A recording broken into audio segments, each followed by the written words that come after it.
Hello everyone and welcome to today's edition of Talking Reds. My name is Mo Stewart. Alongside me is Josh Sexton, my partner in basketball and in football. And we are live on YouTube now, so please join us here, say hello, do all those things you normally do.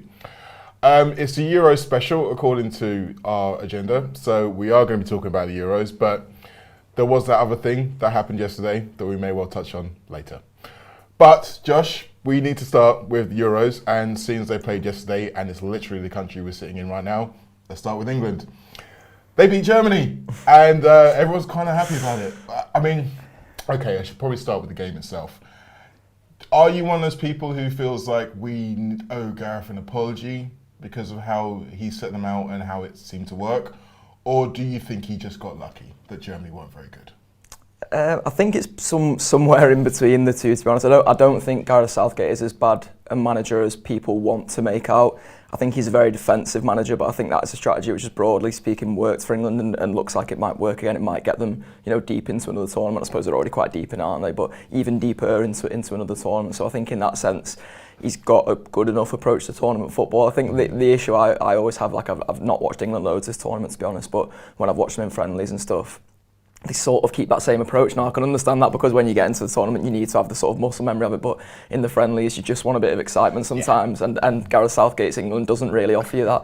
To be honest, I sort of thought it was similar yesterday. I didn't think either side particularly stood out, to be honest. I thought Germany started quite quickly, but then by 40, they were making tactical fouls as if they were knackered. Like Goretzka brings down Harry Kane and stuff like that. And I was just thinking, like, these are gassed out already, and that bodes very well for England, who have a lot of fast players. Well, maybe this is what Gareth knew all along. He knew that Germany aren't the Germany of old who will be able to cut loose and put us to the sword if we make silly mistakes. So maybe just keeping it tight and waiting for our chance was the right tactic. I mean, to be fair, that is a lot of the things that seem to win tournament football. It's just that with England, there's always that pressure to not only win, but to play fantastic football. And because of the potential attacking talents that England have in this squad, it kind of feels a little bit like, come on guys, they're just sitting there, come on! But I mean, like I say, maybe his plan is to introduce them later into the tournament. I mean, you'd like to think he's not going to be as defensively minded against Ukraine as he was against Germany, or am I kind of giving him too much credit here, maybe? I think based on what I said before, I think he just won't change his approach. That's the one thing about Southgate that I think probably does rub some people the wrong way, is that he's very sort of, his mind is set on that approach, and that's the approach that England broadly seem to take throughout most games, sort of no matter the opponent and no matter the stage they're on either. So I wouldn't expect them to change it too much. And I think, like you said about the taking chances thing, they've got a load of lads in that team there, and obviously they've got the attacking talent on the bench as well, which people keep talking about and keep saying that we should be seeing more of that. But I think in terms of the two lads who scored the goals, I know that's Kane's first of the tournament, but they're two players who are very, very prone to taking their chance when it comes. And I think you saw that in both scenarios. That obviously the getting at the back post and sliding it across is a strategy which works for a lot of football teams, but it's a strategy which especially works for an England side who have a sort of players who can play a more poacher role, like Harry Kane and Raheem Sterling. And I know they're much more than poachers, but they are also very good in front of goal. To be honest with you, I think there's probably quite a few Manchester City fans who saw both of those goals that England scored and were like, I've seen that before. Yeah, I've seen that one before. I'd like to see that one again. But we should talk a little bit about the tournament itself and where this leaves England, because there have been some big teams that have got knocked out, as we know. I do want to touch on the games that happened the day before a little bit, because they were some proper games of football, people. But England are in the quote-unquote easier side of the draw. They have to play Ukraine, and then in the semi-finals it would be the winner of Denmark against Czech Republic. Obviously the semi-finals and the finals are at Wembley. So my question to you all out there, which we're going to be answering later on in the show, is who do you think is going to win this title? Who's going to win this tournament? Simple, huh? Like how we're going to be answering like we know. Yeah. We have the answers, but you don't yet. Yeah. Well, the question I'm putting to you, Josh, actually, is do you really think England can win this title? Can, yes. Do I think they will?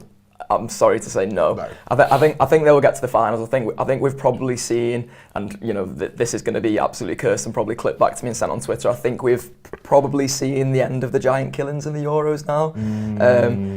I just think from the sides I've seen so far, there's only been one who I've looked at and been like, wow, they are convincing and a bit ominous, and it's Italy. And I sort of still can't really see past them in terms of winning it from what I've seen this tournament. And that's strange because before the tournament I didn't even realise that Italy were that good, to be honest. And that's on me because I didn't watch a lot of sort of international football, particularly this season.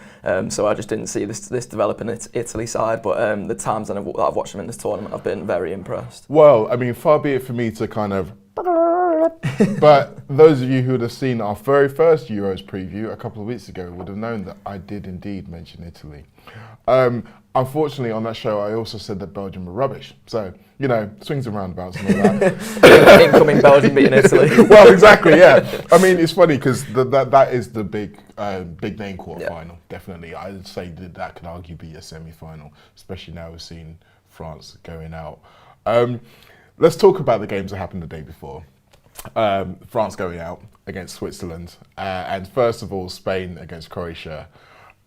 Did you watch them both? And if so, when was the last time you had an absolute feast of football back to back like that? Anyone who follows me on Twitter will know I did not watch both. We will come on to that. Oh God, I just remembered the heinous crimes that you and... I watched Croatia-Spain. That was fun. I enjoyed that. Loads of goals. I thought, to be honest, I was watching it and I was like, both of these teams are a bit crap, but that makes it fun. I thought they were both just absolutely all over the place, Croatia and Spain, and it led to this sort of football feast, as you said, where it's literally a feast on goals. I mean, when Morata and his finishing is becoming the sort of big storyline of it, and what a finish, by the way, is becoming the big storyline of it, and Emma Hayes' commentary, by the way, she was practically sort of coaching Morata from the commentary box. She's absolutely fantastic, I think, and she's one of the sort of stars of this tournament without even actually touching the pitch. So fair play to Emma Hayes, but fair play to Morata as well, because he was getting a lot of stick before the game, wasn't he? I heard the commentators saying that he'd been getting like threats on social media to him and his family, which is just pack that in. Yeah, it's absolutely come on, guys, disgusting. And then he comes up and basically gets them the big goal, the goal that eventually wins it, I suppose, in a sense. So I mean, fair play to him. But this is what I like about tournament football, because you get flawed teams who have really good points but have that real issue. And Spain's issue tends to be around the forward line. It's the fact that with Morata, up until that goal, he does lots of the things really good that you need in a forward, except the last one that's the most important. Sounds like another fella who we watched yesterday playing for Germany, if you know what I mean. But he has it in him. I mean, he wouldn't have been bought by Real Madrid, by Juventus, by Atletico Madrid, by Chelsea, if he didn't have that in him at some point. It's just you can't rely on it. So I was pleased to see him be the decisive moment. But I enjoyed the fact that Croatia looked at that Spain team who were beating them 3-1 and were like, okay, they scored their goals, but they're still not really better than us. We can still get at them. And they were like, let's get at them. And they did, and they made a real game of it. And the reason I bring that particular point up, because it's exactly the same thing that happened in the game after while you and Craig were watching that ridiculous programme. To be fair, I watched the first half and I watched the penalties, although there's a bit of a funny story about the penalties. So basically I turned over to Love Island because I got to watch me some Love Island and I enjoy it. So one of them up the Reds, I'm having fun. Leave me alone, leave me to it. Well, I mean, I'm always going to be the grumpy old man on this one, don't worry. I know that there might be people in the comments. If I'm not doing anyone any harm and I'm not disparaging anyone, then as far as I'm concerned, I should be allowed to have my fun, and I was having my fun. I flicked back over for the penalties and karma hit me because I was basically watching it on Sky Go on my Xbox, and occasionally when you've been basically watching Sky Go for too long, for some reason it gives you this connection error, and it still keeps playing the game, so the game's in the background, but there's a connection error, and Mbappe was stepping to take his penalty and the connection error came up and I went, I bet he fucking misses his penalty. I know exactly what's going to happen. He's going to miss his penalty. So I just sort of let it play out in the background and I was like, I'll click OK to reload it when the replay comes. So I'd obviously just heard Mbappe miss the penalty, gone, click the thing, brought the replay back up, and I was like, you know what, that's karma for me not watching the game, not watching the second half. I mean, that penalty miss was karma for lots of things. And unfortunately, not all of them fell on the shoulders of Kylian Mbappe. We'll come on to him specifically in a little bit, but I think from a France perspective, the burden of being overwhelming favourites didn't really sit well with them. And you could say historically hasn't always sat well with them. People have spoken about the talent they had in that squad, but they never really looked a cohesive unit. I mean, credit to Benzema, he was able to do the things that he was brought into the team for. He was at the end of those finishes. But I still think as a group, they don't look like they're all on the same page. I think there's still a little bit of, can we all eat together and still all shine together and still the team shine together? And what they're really missing is a guy like Deschamps on the pitch, because Pogba has leadership qualities, and I don't want to have a go at him for dancing after he scored a goal like that, but it was a belter. It was clear that he clearly didn't watch the Spain-Croatia game. He was celebrating a 3-1 up with 20 minutes to go in the game. But what I mean is that they don't really have a vocal guy who can pull everyone together. Like, look, come on, like, you two, sort it out, let's go. And I feel like that's exactly what they needed in that game. They say 3-1's the most dangerous lead in sport, don't they? Apparently so, yeah. Hint, hint, LA Clippers.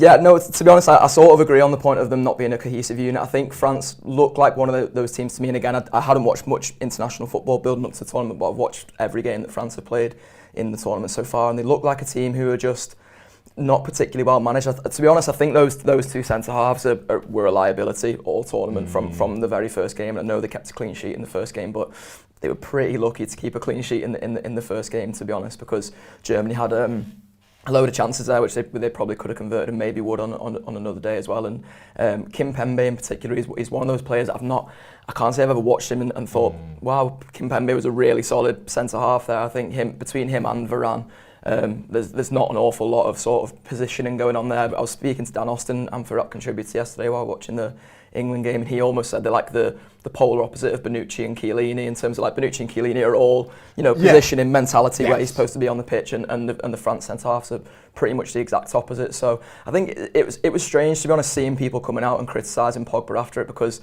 I don't know if it feels all a bit Graham Souness to me, like he's scored a belter and he put in a really good attacking performance, which is what Pogba is really, is an attacking midfielder. And people were criticising him after the game, so I didn't particularly understand that. I'd said from the start, to be honest, that I thought France would be the big disappointment, because they came in with all the hype, with all the talent on paper, but as you've sort of hinted at there, talent on paper doesn't get you anywhere. No, it really doesn't get you anywhere. With Pogba, I feel like the people who are looking to criticise him really just don't like him. I think we can be open and honest about that. I'm not even going to go into the roads of why, but I think it's clear. Because, like you say, with Kimpembe and with Varane, they are both very good defenders. What they are also both is B defenders. What I mean is that they normally play alongside a more dominant guy, a Ramos, a Marquinhos, a Thiago Silva. And when you have to then be that guy, it's not always natural. I mean, we've seen it for Liverpool with Joel Matip sometimes, when he has to be that guy. It's not natural to him. It's almost like he's always looking over his shoulder for someone to tell him what to do. And I got that a little bit with the central defenders. I mean, people laugh at Mats Hummels because he scored no goal against them, but if you look at the way he played against England, for example, that's a defender who's in control of his defence. He just obviously let him down a couple of moments. So basically what France needs is to get on Ancestry.com and try and sign up Nat Phillips to the international squad. Yeah. That's not the word. Nathaniel Phillips. Philippe. Okay, now talking about wild shouts, it's time to talk Rafa. Yeah, sorry, we got to do it.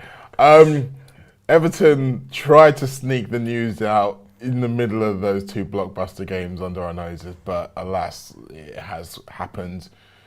Rafa Benitez is going to be the new manager of Everton Football Club he signed a 3-year contract. I don't think anyone expects him to be there for 3 years. I mean, there's been a lot of talk of how we should feel about this. What is he allowed to do as a man with free will and agency? Will it harm his legacy as a Liverpool fan? I get the feeling personally that there's going to be some amusing moments down the road of this, but the instant reaction has been extreme on both sides and has been a little bit nasty. We've seen that ridiculous banner as well. I feel like he went through it with Chelsea but came out the other side. I worry that that's not going to be the case this time. Yeah, it's tough to sort of assess it. Like you just literally saying the words there. Rafa Benitez as the manager of Everton Football Club was weird. Like an out of body experience, to be honest. It's a strange one, isn't it? Look, I'm not one of those people who's gonna sort of now be like completely anti-Rafa because I never have been. I think it would be weird for me to sort of change my tune on that now just because he's become the Everton manager. Do I like it? No, I'd rather he wasn't the Everton manager, but I almost would rather he wasn't the Everton manager for Rafa personally. As I sort of said in reference to the Love Island thing before, that if it's not doing anyone any harm and it's not disparaging, then you should let it happen, and I think that's the case with Rafa becoming Everton manager. It's not doing anyone any harm, it's not disparaging anyone. My worry is that he might be doing harm to himself. Like, he just seems to love a war, doesn't he?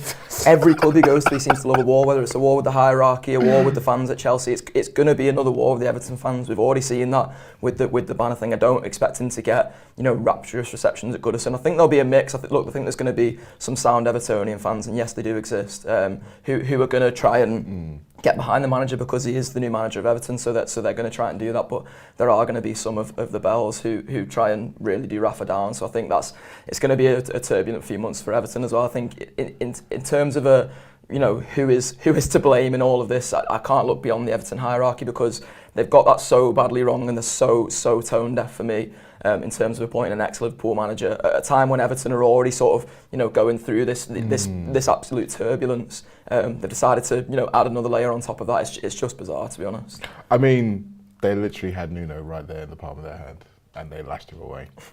Tottenham had 10 guys in the bar. Tottenham haven't got enough hands. Yeah, I mean, we can't really judge them by Tottenham standards. One thing that we haven't really spoken about, and I haven't seen a lot of discussion about, how is he actually going to do, like, on the pitch results? Because Everton do have some talented players. Admittedly, some of them probably won out now that Carlo's gone. And maybe that was the big thing behind getting another name like Rafa, was trying to keep your Richarlisons and your James's. But what's he going to do with that team? Like, how are we trying to put ourselves into Rafa Benitez's mind, looking at that squad in his first training session and thinking, what am I going to do here? Who's going to be his mainstays? Well, I think, to be honest, when I sort of look a bit more deeply into the Rafa Benitez appointment, I think there's probably a degree to which, and again, this could be one of those ones where later in the transfer window it backfires on me as an opinion, but I think they've probably done it a little bit to try and keep James Rodriguez happy.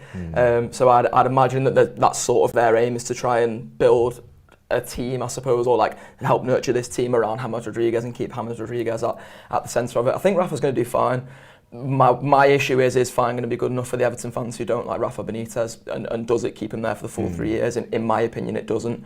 I think there's only so far that with that ownership Everton can go, really, because I think that they've shown that they are tone deaf, they're not in tune with the fans and that kind of thing. I think there's only so sort of long that relationship can last without becoming far too strained, and moves like this are a big strain and factors on it. So I think Rafa will do fine. I think he could probably give them a Europa League qualification or something along those lines, and I think there'll be a lot of Everton fans who would take that because they've not sort of had that great taste of Europe over the years.